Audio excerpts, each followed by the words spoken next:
జై శ్రీరామ్. నేను మౌనిక సుంకర. ఈరోజు నాకు ఒక కేసు వచ్చిందండి. సో ఎంత వింత విచిత్రమైన కేసు చూడండి. హిందూ పేరెంట్స్, ఇద్దరు అబ్బాయిలు ఒక అమ్మాయి, అమ్మాయికి సంబంధాలు చూస్తున్నారు అనమాట. సో అమ్మాయికి సంబంధాలు చూస్తుంటే ఏ సంబంధాన్ని కూడా ఆమె యాక్సెప్ట్ చేస్తలేదట, అన్నిటిని రిజెక్ట్ చేస్తుందట. సో మరి బాగా పెళ్లి చేద్దామని డిసైడ్ అయినాక వీళ్ళు ఎందుకు, ఈ అమ్మాయి ఎందుకు రిజెక్ట్ చేస్తుంది, ఎవరినైనా ప్రేమించడా అని అడిగినాడు.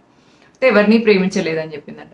సో ఎవరిని ప్రేమించినప్పుడు చేసుకోవడానికి ఏం రోగం, చేసుకో అని చెప్పేసి వాళ్ళు బలవంతంగా చేయబోతే అమ్మాయి పారిపోయి వాళ్ళ ఫ్రెండ్ ఇంట్లో ఉంటుంది.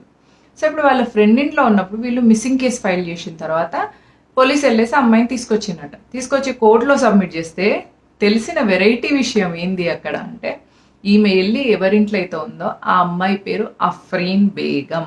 అఫ్రీన్ బేగం ఇన్ఫ్లుయెన్స్తో సోనీ కుమారి ఇస్లాంని స్వీకరించింది. ఇక్కడ ఎలాంటి లవ్వు లేదు, కొవ్వు లేదు, జస్ట్ ఫ్రెండ్ ఇన్ఫ్లుయెన్స్తోని రిలీజన్కి కూడా కన్వర్ట్ అయిపోతున్న హిందూ అమ్మాయిలు.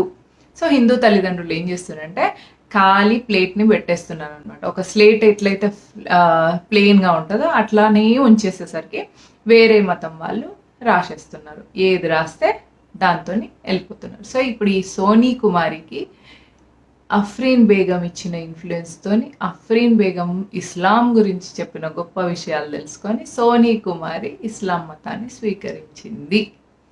హిందూ తల్లిదండ్రులారా, మీ అమ్మాయిలను లవ్ జిహాద్ పేరు మీద అబ్బాయిలు మతం మార్చడమే కాకుండా ఆడపిల్లలు కూడా మీ అమ్మాయిలని టార్గెట్ చేస్తున్నారు. సో ఇప్పుడు నెక్స్ట్ అఫ్రీన్ బేగము ఎవరన్నా రామ్ ప్రసాద్, శ్యామ్ ప్రసాద్ని కూడా లవ్ చేసి మతం మార్చొచ్చు. సోనీ కుమారిని ఎట్లయితే ఫ్రెండ్ని ఇన్ఫ్లుయెన్స్ చేసి మతం మార్చేసిందో అట్లా. So your kids are in a dangerous mode. Hindu parents, please understand the threat. Please teach your children about the religion. Please teach them about the cultural ethical values. మన ఎపిక్స్ రామాయణం గురించి నేర్పించండి, మహాభారతం గురించి నేర్పించండి. మీరు ఒకవేళ న్యూక్లియర్ ఫ్యామిలీలో ఉంటే ఒక యూనియన్తో ఫామ్ అవ్వండి, ఆర్ఎస్ఎస్లో జాయిన్ అవ్వండి, విశ్వ హిందూ పరిషత్లో జాయిన్ అవ్వండి, బజరంగ్ దళ్, హిందూ వాహిని, ఇలాంటి సంస్థలు ఎన్నో ఉన్నాయి. ఆ సంస్థలతో మీ ఫ్యామిలీని కనెక్ట్ ఉంచండి.